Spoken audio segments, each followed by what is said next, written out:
Hello everyone and welcome back to Farming Simulator 19. Welcome back to Kowo, Chewbacca Farms. I did something. I bought that piece of equipment I was talking about. This is the equipment that will cut down the trees and they'll just disappear.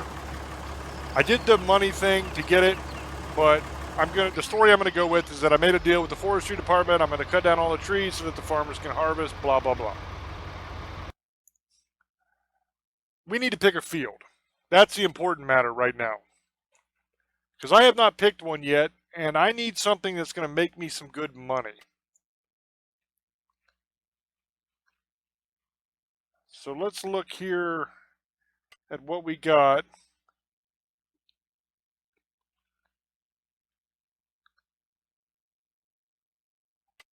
$16 is looking pretty good.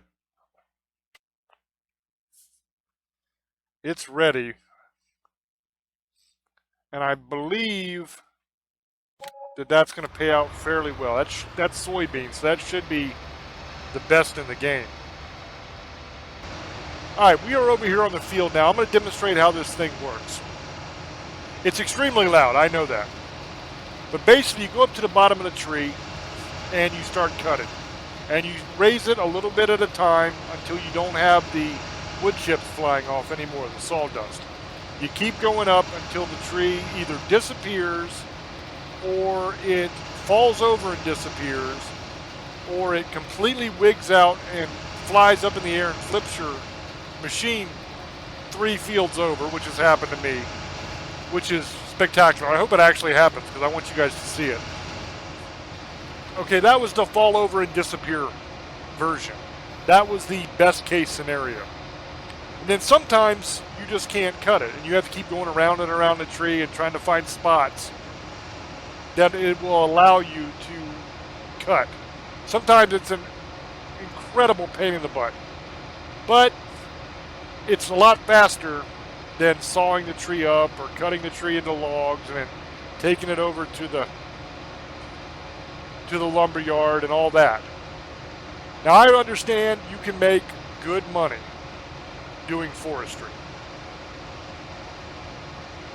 but it takes up a tremendous amount of time.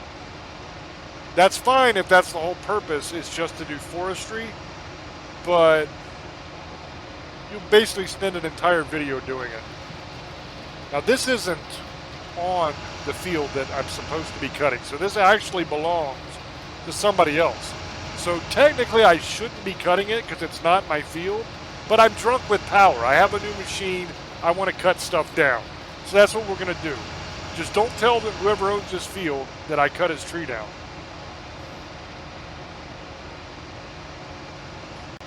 But the deal I'm making is that I did the money cheat to get this thing, but I only got enough money to get this. That's it. Now, I will cut down all the trees on every field. I need to do that anyway. But the way I rationalize it in my mind is that I'm not making any money off this. I get nothing for cutting these trees down.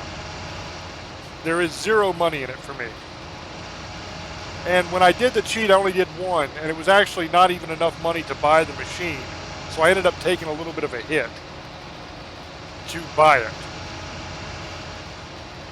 But it's not a huge hit. This is an expensive machine. It's over $200,000. And I just can't see investing the time that it would take to make that kind of money on this game to buy something that, yes, it makes my life easier, but I'm going to make $0 off of it. So basically you're starting over from scratch with your money situation, and you have no way to make money with this machine. But it does absolutely, in the best case scenario, make your life a lot easier if your sole purpose is to get rid of the trees so that you can harvest without running your harvester into them. A simple solution to this problem would be either, when you make a map, don't put trees all over the damn field so you can't harvest it. That would be the obvious solution, the best case scenario. But secondly, simply having a function like No Man's Land has, where you cut down one sign and all the trees on the map disappear. That would be a good solution as well. Now, I don't really want all the trees on the map gone, just the ones that are in the way, that are on the fields where I can't harvest. Because the problem is you constantly run into them.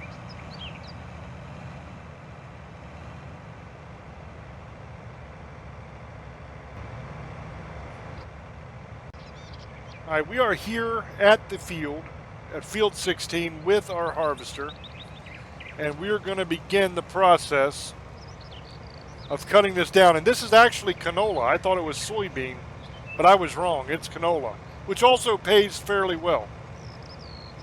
The problem is the colors are different. Canola is a light neon green ordinarily, and soybean is a more of a pea green on the map. But on this map, the canola was more of a pea green, and I don't know what the hell the soybean's going to be. I'm still rather new to this map. I haven't played it a great deal yet. So there are differences here. So for future reference, I think it would be a wise move before I bought a field to actually travel to the field and check and make sure that it's what I want.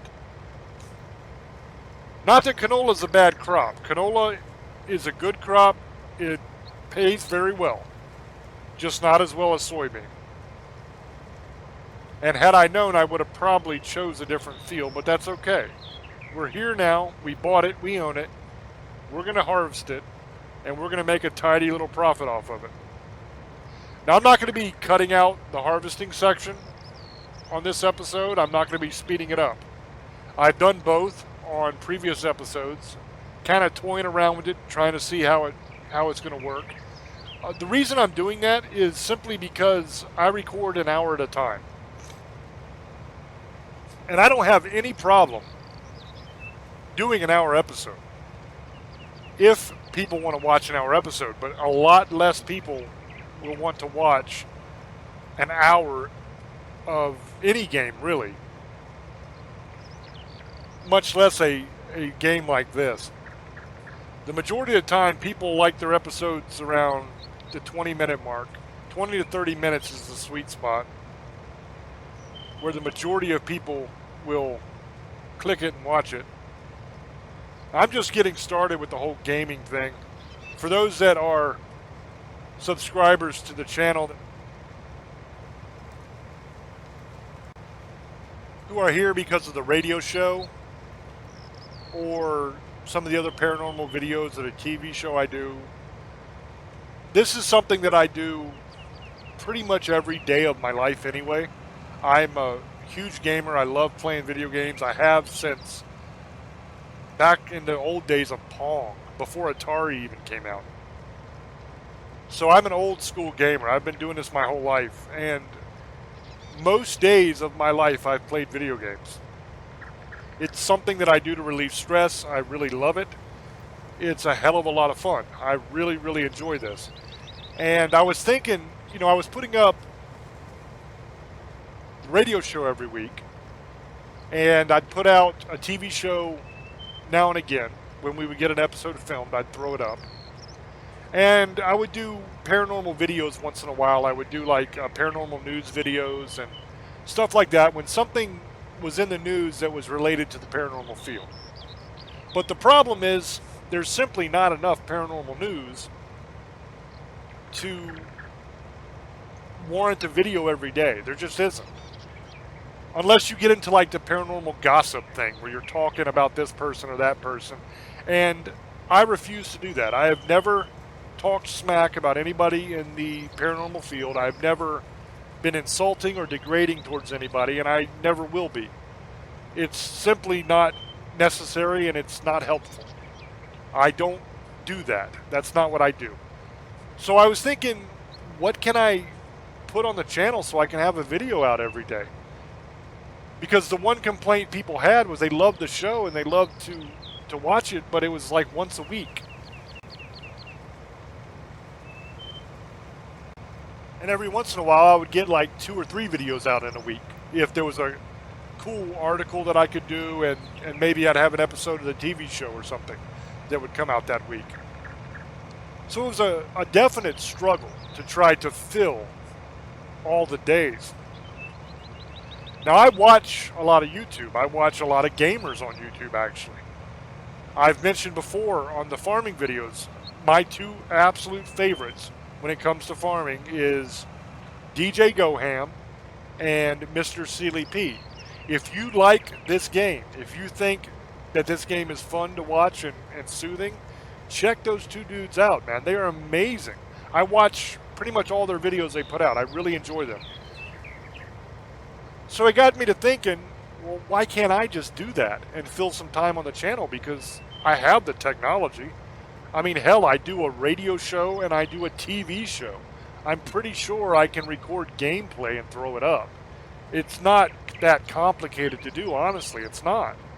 Now, to be good at it, whole nother story. I'm not degrading anybody that does this for a living, because they are extremely entertaining. The good ones are extremely entertaining. I'm not trying to say what they do is easy, because it's not. But actually just recording the gameplay and putting it on the channel is easy. And it's something I'm already doing. Okay, I spend every night doing this anyway. So it seemed like a win-win for me. I'm having a lot of fun doing it. The views are low right now, but that's okay.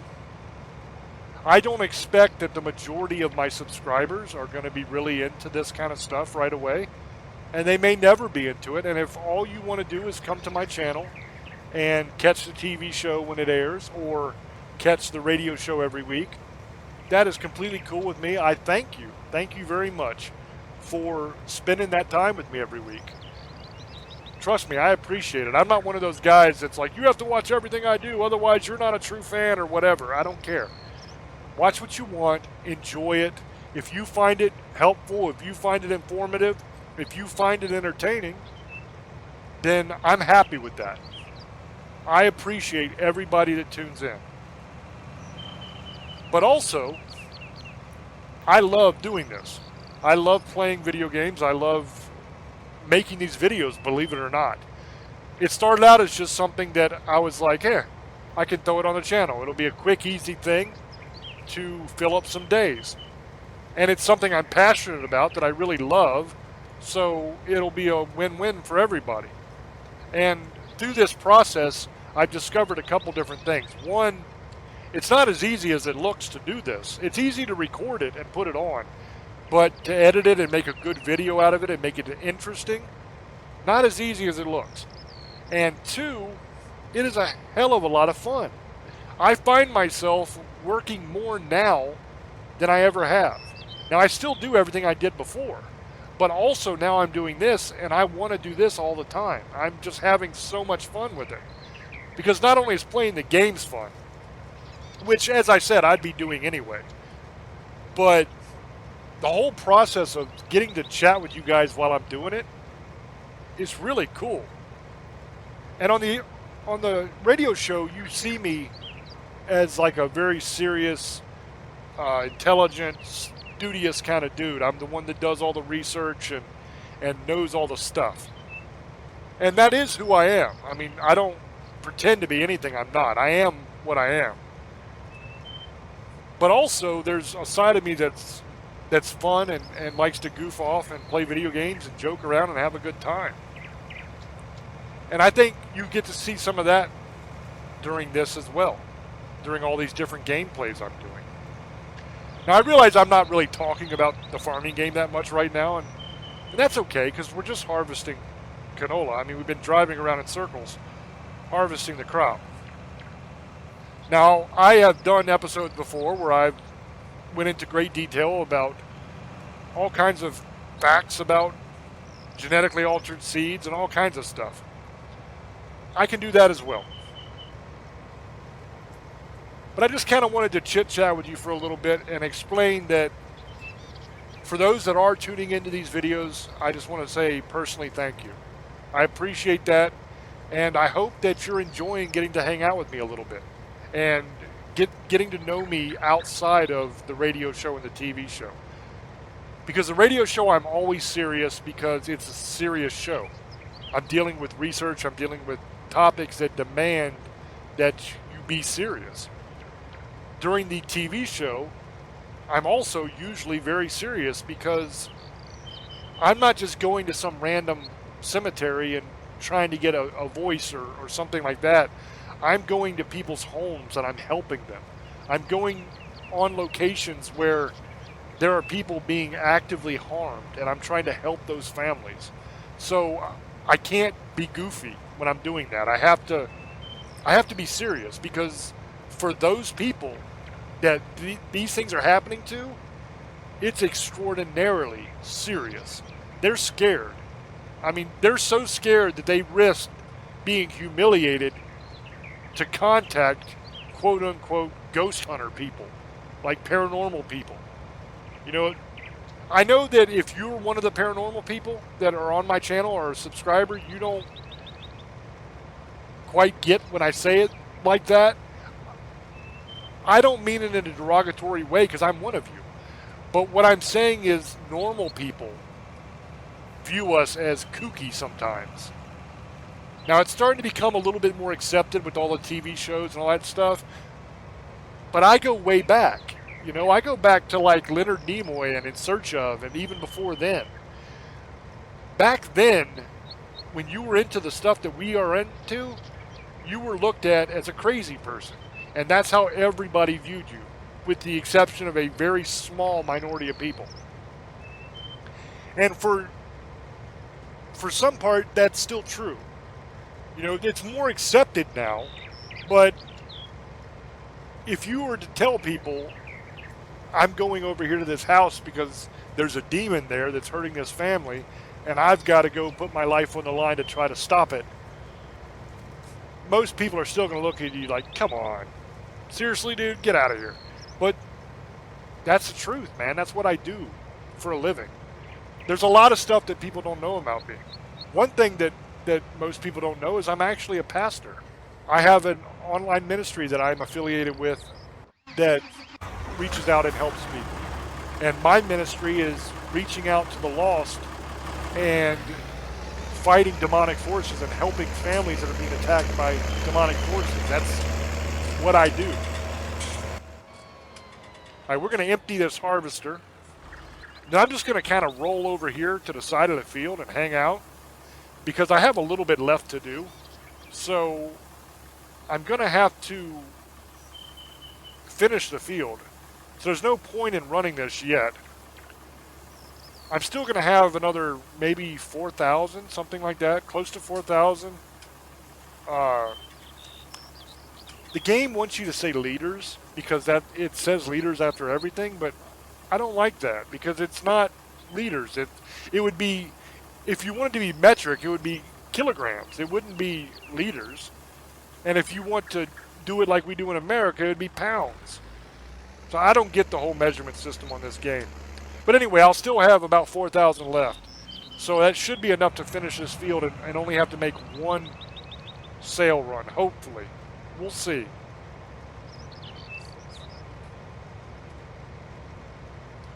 But anyway, the whole point that I was trying to make from all that long-winded ranting speech thing that I just did is thank you. That was basically it. I don't know how the hell I got way over on left field talking about something completely different, but that was my original point. Just thank you for tuning in. I appreciate it, and hopefully you're enjoying it. I'm playing a lot of different games on this channel now, and I never really planned to do a single game. My idea for it was kind of just bring you along on my journey, and the games that I'm playing every night are the games I'm recording. So whatever I decide that night I'm going to play, that's what gets recorded. And then that's what I edit, and that's what goes on the channel. So you kind of get to see the games that I'm playing every night and what I'm actually doing. There is a lot of gameplay that isn't recorded, for the record. It's not like I just play one episode a night and that's it. I play probably, on a good night, 6 hours maybe. On a bad night, at least 3 or 4. Sometimes I play with other people. Like I play Call of Duty a lot with Old Boy. We get together and play that. And that's a hell of a lot of fun. I'm actually going to put a video up on the channel of us playing Call of Duty together. The problem is I don't have his audio because all you get is my audio. You don't get his side because for some reason it doesn't work. I thought it would work because we have the chat going when we're doing it and we can hear each other, but you can't hear it on the video. All you hear is the video, just the game.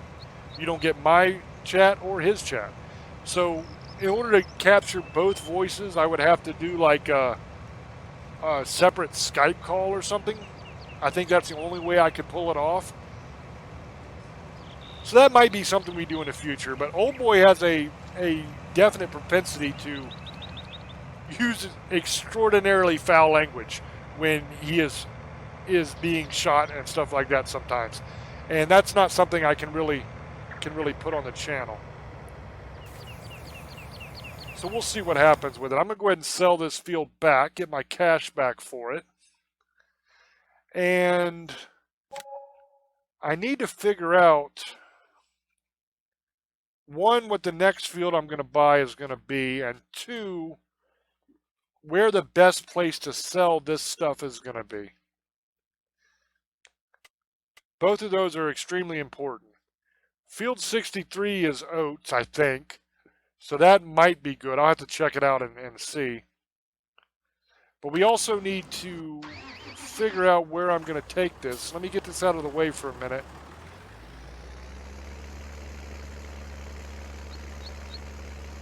Then I'll bring up the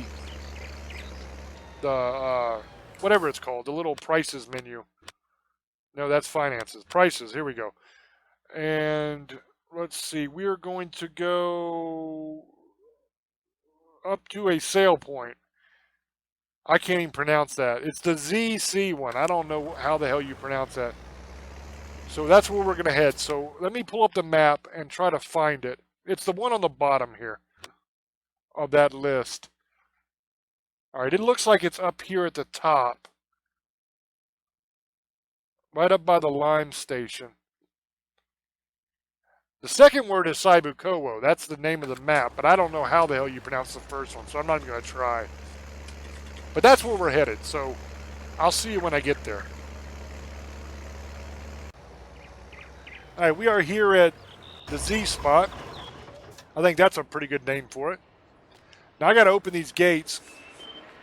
This is another thing that a lot of map makers do. They like to put gates on everything, and then you have to get out and open them up. And it is cool the first time you do it, you know.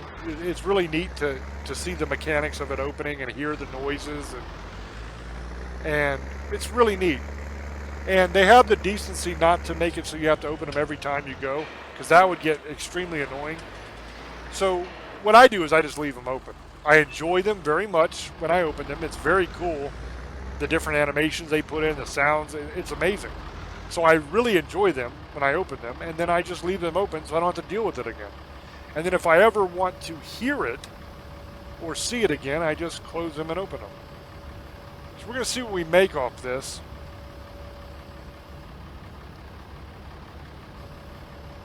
All right, so we're looking at a $23,373 profit for this episode.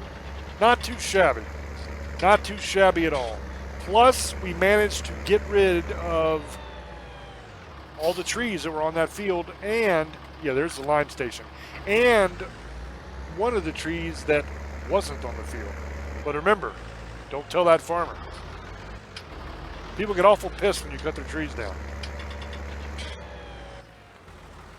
So now I need to head back and figure out what the next field I want to buy is. So we got 63 up there, which is oats. But we also have 88 here, and that is canola as well, which is what we just had. So we're going to go ahead and knock that one out, because canola is going to pay better than oats. Now, we're not going to do that on this episode. That'll be for the next episode. So For those that have stuck with me through this, thank you very much for hanging out with me. I appreciate it. And I'll see you on the next one. Till I speak to you again, love many, trust few, and do harm to none. God loves you, and so do I. Bye-bye.